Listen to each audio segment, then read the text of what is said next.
আপা আপনি ওপারে বসে সুড়সুড়ি না দিয়ে পারলে আসেন। আপনি ওপার থেকে সুড়সুড়ি দেন, এই আপা এসে গেল, এত সুড়সুড়ির দরকার কি? একবার এসে গিয়ে দেখেন আশাটা কাকে বলে। যারা বলতেন হাসিনা পালায় না, তারা ন্যাক্কারজনকভাবে রান্না ভাত ফেলে পালিয়ে যেতে বাধ্য হয়েছিলেন। জনস্রোতের মুখে যারা একসময় দম্ভ করে বলতেন হাসিনা পালায় না, রান্না ভাত ফেলে দিয়ে আপনাকে বাংলাদেশ থেকে চলে যেতে হয়েছিল। খুলনায় 11 দলীয় ঐক্যের বিভাগীয় সমাবেশে আওয়ামী লীগ সভাপতি শেখ হাসিনাকে উদ্দেশ্য করে এ মন্তব্য করেন জামায়াতের আমির ও জাতীয় সংসদের বিরোধী দলীয় নেতা ডাক্তার শফিকুর রহমান।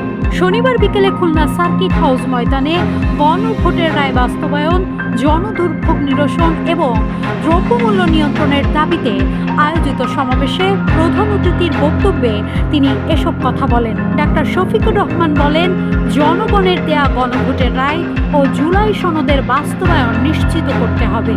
এ বিষয়ে সংসদের সমাধান না হলে তারা জনগণের কাছে যাবেন এবং দেশের মাঠে ময়দানে গণজাগরণ সৃষ্টি করবেন। তিনি বলেন, যেখানে কথা বলতে স্পিকারের অনুমতি প্রয়োজন হয় না, সেখানে আমরা জনগণের সঙ্গে কথা বলবো। তাহলে যেখানে কথা বলতে মাননীয় স্পিকার বলতে হয় না, যেখানে কথা বলতে স্পিকারের অনুমোদন লাগে না। সরকারের উদ্দেশ্যে তিনি বলেন, সহজে কানে পানি না ঢুকলে আমরা সিরিঞ্জ দিয়ে ঢোকাতে বাধ্য হব। সহজে কানে পানি ঢুকবে না, তখন সিরিঞ্জ দিয়ে যদি ঢুকাইতে হয় সে পানি আমরা ঢুকাবো।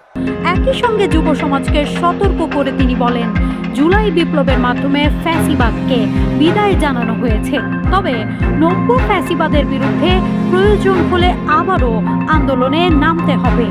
জামায়াত আমির দাবি করেন, দেশের মানুষ বৈষম্যহীন, দুর্নীতিমুক্ত ও গণতান্ত্রিক রাষ্ট্র ব্যবস্থার প্রত্যাশায় পরিবর্তনের পক্ষে অবস্থান নিয়েছিল, কিন্তু জনগণের সেই প্রত্যাশা এখনো পূরণ হয়নি। তিনি বলেন, তাদের আন্দোলন কোনো ব্যক্তি বা গোষ্ঠীকে ক্ষমতায় বসানোর জন্য নয়, বরং একটি স্বাধীন, সার্বভৌম, জবাবদিহিমূলক ও মানবিক বাংলাদেশ প্রতিষ্ঠার লক্ষ্যে পরিচালিত হচ্ছে।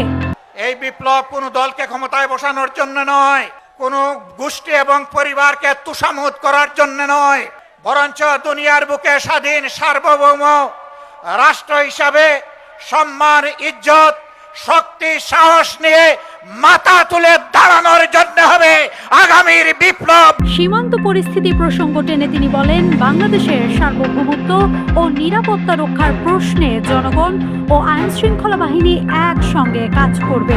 কোনো বিদেশি আধিপত্য বা আগ্রাসনের সামনে বাংলাদেশ মাথা নত করবে না বলেও মন্তব্য করেন তিনি। নিউজ ডেস্ক, মানব জমিন। পশ্চিমের নামে একটা দেশ তাদের নাগরিকদেরকে অবৈধভাবে আমাদের দেশে ঠেলে দিতে চাচ্ছে। আমাদের মুষ্টিমেয় বিজিবি সদস্য সীমান্তে যখন দাঁড়িয়ে গেছে, জনগণ তখন তাদের ডান হাতে পরিণত হয়েছে। এই ডান হাত সারা বাংলাদেশের 20 কোটি মানুষ। আমরা চাই না আমাদের কোনো প্রতিবেশীর ঘুম এবং শান্তি কেড়ে নিতে, আবার কোনো প্রতিবেশী আমাদের দিকে তাদের কালো হাত বাড়াক, ওইটাও আমরা চাই না। যদি কেউ আমাদের দিকে কালো হাত বাড়ায়, মহান আল্লাহর উপর ভরসা করে বলছি, সেই কালো হাত ভেঙে দেওয়া হবে ইনশাআল্লাহ।